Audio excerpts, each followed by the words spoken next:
మనస్సు కఠినపరచుకోవటం వల్ల మనం ఏమవుతామండి? దేవునికి దూరం అయిపోతాం. దేవుని మాట వినటానికి ఇష్టపడడం. మనస్సు కఠినపరచుకోకూడదు.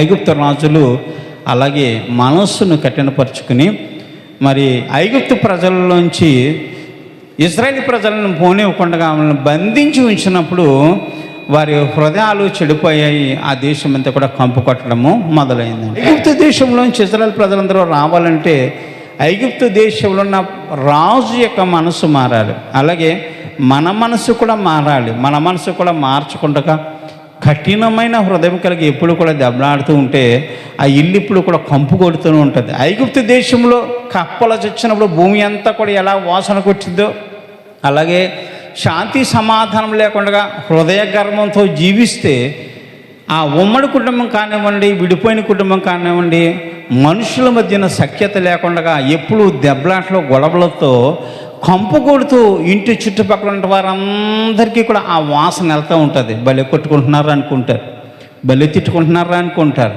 వీళ్ళు మారరా అనుకుంటారు. ఇలా హృదయగర్వం గొప్పది. ఫరో రాజు హృదయం ఎంత గొప్పగా ఉందో, ఎంత కఠినపరచబడ్డదో అంత గొప్ప కీడు కలగజేసే మనసరది ఎప్పుడు చూసినా కొట్టుకుంటూనే ఉంటారు. ఎందుకంటే వీరి హృదయము గర్వించి చెడిపోయింది. వీరెప్పుడు ఎవరికి కూడా లొంగేటువంటి వారు కాదు, దేవునికి లొంగేవారు కాదు. తమకు తామే మహారాజులు అనుకునేటువంటి వారు, తమకు తామే గొప్పవారు అనుకునేవారు, తమకంటే గొప్పవారు తెలివైన వారు ఎవరూ లేరు అనుకునేటువంటి వారు. ఇటువంటి వారు మారరు. హృదయ గర్వము చేత చెడిపోయిన వారు. వీరు దేవుని వాక్యాన్ని లక్ష్యపెట్టి ఆ దేవుని నామానికి మహిమ తెచ్చే బిడ్డలు కాదు వీరు. కాబట్టి వీరి కొంప ఎప్పుడు చూసినా కంపు కొడతానే ఉందిరా అని ఇంటి చుట్టుపక్కల వాళ్ళందరూ చెప్పుకుంటూ ఉంటారు. అందరికంటే కూడా మన హీనమైన దశకి వెళ్ళిపోతాం. అందరికంటే హీనమైన దశలో ఉన్నట్టుగా ఆ కుటుంబం అందరికీ చూపించబడుతుంది. హీనమైన దిశలో ఉన్న కుటుంబంగా అందరికీ దాన్ని పరిగణిస్తారు, అందరూ చూస్తారండి.